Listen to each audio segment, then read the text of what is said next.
Hello everyone, in today's video we will cover inclusive education. तो सबसे पहले हम समझते हैं कि इंक्लूसिव एजुकेशन का मीनिंग क्या होता है। ठीक है, तो इंक्लूसिव एजुकेशन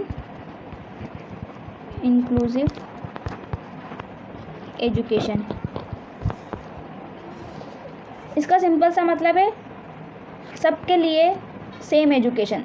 मतलब सबके लिए मतलब किसके लिए?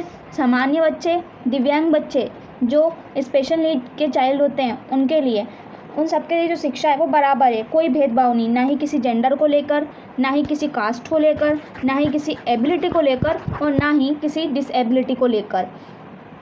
अगर हम बात करें कि प्रिंसिपल्स क्या हैं, इंक्लूसिव एजुकेशन के प्रिंसिपल्स क्या हैं, तो हम इसे ट्रिक से समझते हैं प्रिंसिपल्स को। वो है AC स्टार। तो समझते हैं, तो ए से सबसे पहले याद रखो एक्सेप्टेंस ऑफ डाइवर्सिटी। मतलब जो डाइवर्सिटी है उसमें उसको एक्सेप्ट करना चाहिए, तो एक्सेप्टेंस ऑफ डाइवर्सिटी। तो इसके बाद अगर हम बात करें कि टीचिंग कैसे होनी चाहिए, तो चाइल्ड सेंटर्ड, सी से चाइल्ड सेंटर्ड टीचिंग होनी चाहिए। और ई से बात करें तो इक्वलिटी होनी चाहिए एजुकेशन में, इक्वलिटी और इक्विटी दोनों होनी चाहिए। वहीं एस से बात करें तो सपोर्ट सिस्टम, मतलब कौन कौन सपोर्ट करना चाहिए, पीयर भी है ना, फ्रेंड सर्कल, टीचर्स और जो रिसोर्सेज हैं उन सब का सपोर्ट स्टूडेंट को मिलना चाहिए। फिर टी से टीचर सेंसिटिविटी होनी चाहिए। ठीक है, उसके बाद ए से बात करें तो एक्टिव पार्टिसिपेशन ऑफ ऑल, मतलब हर एक बच्चा या टीचर, हर एक का मतलब एक प्रॉपर इंटरेक्शन होना चाहिए और प्रॉपर बच्चों का इंटरेक्शन होना चाहिए, पार्टिसिपेशन होना चाहिए, ताकि वो ज़्यादा से ज़्यादा अपने आप को, अपनी कमियों को दूर कर सके और एक्टिव पार्टिसिपेशन के थ्रू। आर की बात करें तो रिस्पेक्ट फॉर ऑल डिफरेंसेस, मतलब अगर जेंडर, कास्ट, एबिलिटी, डिसेबिलिटी, हम कि सारे डिफरेंसेस को साइड में रखकर हर एक डिफरेंस को रिस्पेक्ट करें और शिक्षा के लिए हम सबका एक सामान्य व्यवहार करें। तो ये था हमारे principles of inclusive education.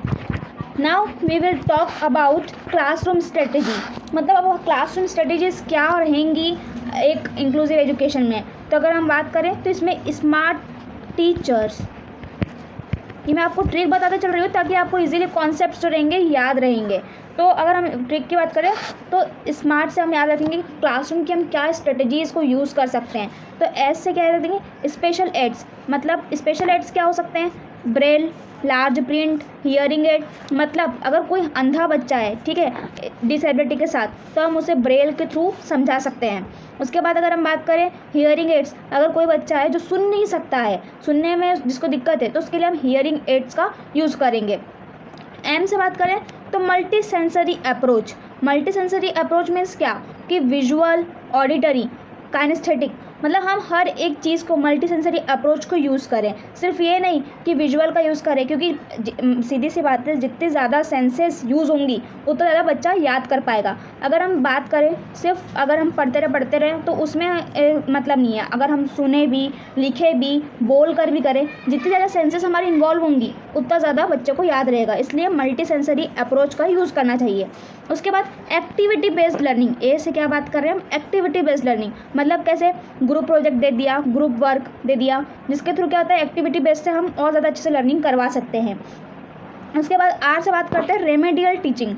Remedial teaching means किसके लिए, जो CWSN वाले स्टूडेंट्स रहते हैं ना, जिनको स्पेशल नीड्स वाले स्टूडेंट होते हैं, उनको एक एक्स्ट्रा हेल्प प्रोवाइड करना रेमेडियल टीचिंग में वो आता है। उसके बाद हम बात करें टी से तो आ जाएगा टीचर फ्लेक्सिबिलिटी, मतलब टीचर जो होना चाहिए फ्लेक्सिबल होना चाहिए मेथड्स को लेकर। ठीक है, अगर कोई कंटेंट है वो बहुत टफ है तो उसको सिंप्लीफाई करने में टीचर जो होना चाहिए उसको चीज़ को एडेप्ट कर पाए और बच्चों के सामने अच्छे से प्रेजेंट कर पाए। ऐसा नहीं कि अगर कोई टफ टॉपिक है, स्टूडेंट को समझ में नहीं आ रहा है, तो टीचर उसको वैसा का वैसा समझाए, वो चाहे तो उसे इसी लैंग्वेज में समझा सकता है ताकि बच्चों को ज़्यादा अच्छे से समझ में आ जाए।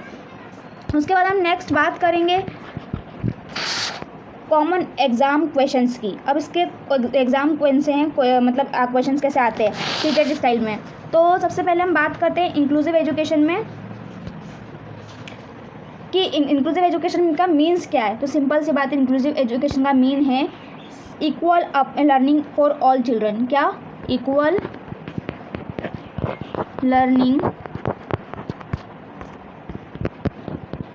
For all children. ठीक है, अगर टीचर्स की बात करें कि टीचर्स का क्या रोल है इंक्लूसिव एजुकेशन में, तो टीचर का सबसे बड़ा ये रोल है कि to adapt teaching method for all learners. मतलब टीचर को हर एक टीचिंग मेथड को एडेप्ट करना पड़ेगा जिससे हर एक बच्चा अच्छे से सीख सके। जैसे कि स्पेशल एड का यूज़ करना पड़ेगा। अगर कोई बच्चा है जिसको देखने में प्रॉब्लम है तो उसके लिए ब्रेल का, अगर किसी बच्चे को सुनने में दिक्कत तो उसके लिए हियरिंग एड्स का, ऐसे हर दूसरे मेथड्स को वो उसको एडेप्ट करना चाहिए टीचर को। ठीक है, अगर हम लास्ट मिनट हैक की बात करें कि इंक्लूसिव एजुकेशन के ऊपर क्वेश्चन आया है और आपको अगर सिंपल सा समझना है कि इसमें क्या एग्ज़ाम में आपको समझना है कि क्या कौन सा ऑप्शन मार्क करें, तो सिंपल सी बात है, आपको वो वाला ऑप्शन चुनना है जिसमें ये शो होता है कि इक्वल अपॉर्चुनिटी, क्या इक्वल अपॉर्चुनिटी, सबके लिए बराबर अपॉर्चुनिटी। जिस ऑप्शन में आपको लग रहा है कि इक्वल अपॉर्चुनिटी है, ठीक है, चाइल्ड सेंटर्ड अप्रोच की बात हो रही है, ठीक है, कोई डिस्क्रिमिनेशन नहीं है, नो डिस्क्रिमिनेशन, ठीक है,